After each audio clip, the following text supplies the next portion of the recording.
Temos muito que agradecer a Deus. Agradecer por tudo que Ele tem feito e por tudo que Ele está fazendo. Às vezes a gente fica, como sempre, como pastor, preocupado qual a melhor forma de fazer a obra do Senhor. E na verdade não existe uma forma de fazer a obra do Senhor. Existe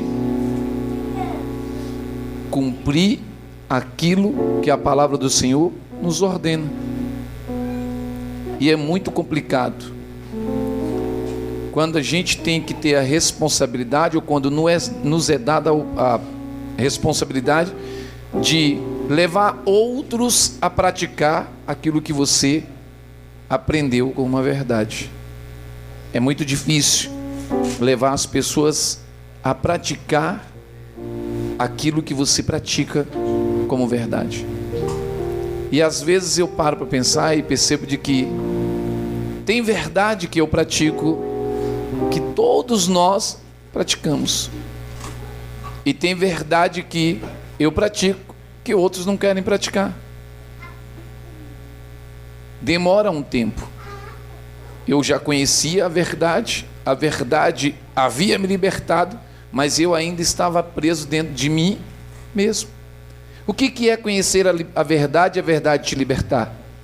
É você ser livre pelo poder da palavra e saber de que o diabo não tem mais poder e autoridade sobre você, mas você mesmo se aprisiona dentro da verdade libertadora.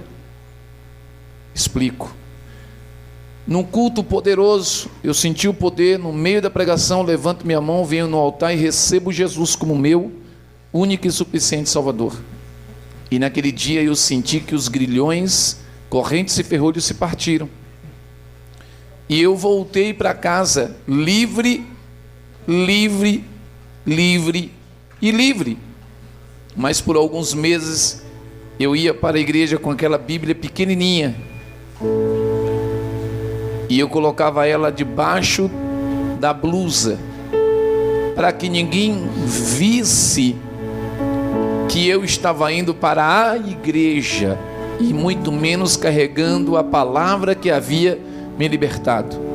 Para outros, eu via os irmãos e como me alegrava quando eu chegava naquela esquina e já era naquele horário encontrar aquela meia dúzia de irmãos indo para a igreja, e eu dizia: agora cheguei na minha manada. E quando eu chegava na minha manada, eu via aqueles irmãos pentecostal com aquela Bíblia desse tamanho, e as piadas eram: hoje eu estou com a espada, e eu com aquele canivete escondido, e o irmão com a baita espada, e aquilo era a verdade. Eu já era livre, mas eu ainda estava aprisionado dentro de mim. É difícil seguir a verdade por inteiro, porque é um processo de libertação. E o que nos liberta de fato e integralmente? O tempo e a experiência nos leva a compreender de que não somos mais escravos, mas que livre, e que a liberdade é o que nos leva a praticar toda a verdade revelada do nosso Senhor. E é difícil pastorear, porque nem sempre a maioria vai praticar o que nós ensinamos como verdade, porque ainda falta momentos e experiências para você. Sabe por que nós às vezes não apelamos a falar em algum versículo bíblico? Porque não é o apelo do versículo que te liberta para ser um dizimista ou um ofertante, mas é as experiências que nós temos diante dele no tempo da nossa vida. Nos apegamos a tão pouco que só quando nos falta o pouco que acreditamos em ofertar algo para que Deus nos leve no muito. E eu não falo apenas do dízimo e da oferta, mas falo também na própria pureza da nossa verdade pessoal, espiritual. De que eu estou aqui na igreja, eu canto, eu choro, eu pulo, eu louvo, mas na rua eu não consigo falar um Jesus eu te amo. E que às vezes no meio de trabalho ou em algum lugar, a única coisa que gera no meu coração e palavras é palavrão e engano. Eu sou livre, mas naquele ambiente eu me coloquei como cativo novamente, mas eu já sou livre. Então são essas as verdades que o Senhor espera que nós conscientizamos a praticar dentro de nós, que somos tão livres e que é tão prazeroso praticar a verdade dele quanto se ajuntar com as coisas do mundo. E que é prazeroso e gratificante não apenas praticar aquilo que me é agradável, mas às vezes aquilo que a Bíblia coloca como intragável para mim. E 99% das verdades bíblicas é intragável para mim. Talvez seja muito fácil para você, mas para mim é muito difícil. E é exatamente por isso que essa verdade nos liberta. É porque ela vai de encontro a nós mesmos. Ela é a via contrária das nossas vontades e dos nossos desejos. Por isso ela é a verdade.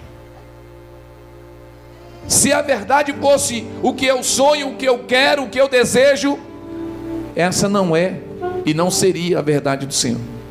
Porque a verdade que nós temos como prazer e vontade é aquilo que o mundo oferece todo santo dia. Mas eu espero que todos nós, ao longo desses anos que já temos e daqueles que o Senhor ainda estenderá para nós, possamos aprender e praticar na íntegra, sobre toda a extensão da sua palavra. Amém? Louvado seja o nome santo do Senhor, igreja. Glória a Deus por isso. Se coloque em pé. Hoje, como sempre nessa igreja, não há nada combinado. Os louvores foram todos maravilhosos. E eu esperava que o Senhor confirmasse em meu coração a sua palavra, e Ele confirmou através de um louvor.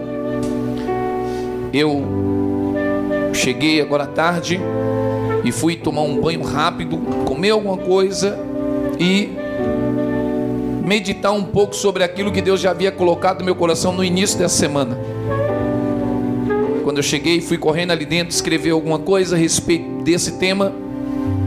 Quando eu saí e Deus trouxe a evangelista Cristina para louvar,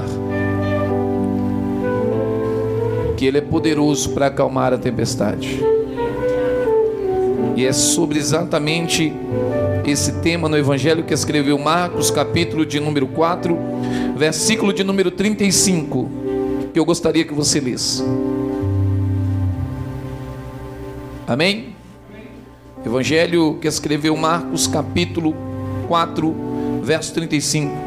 Se o Henrique e o Rodrigo quiser tocar aquele fundo musical lá, fique tranquilo, tá, Henrique? Aquele que nós tocamos a semana passada. Obrigado. Amém, igreja? Quem achou, diga glória a Deus. Parece que vocês estão cansados. Estamos cansados hoje. Amém, igreja? Glória a Deus. Amém. Verdades. Mas o tema não é sobre verdades. O tema é sobre a palavra poderosa. Diga para alguém: a palavra é poderosa. Versículo 35 do capítulo 4 do Evangelho que escreveu Mateus diz: e naquele dia, sendo já tarde, disse-lhe: passemos para o outro lado. Ou em algumas versões está: passemos para a outra margem. Vamos lá. E naquele dia, sendo já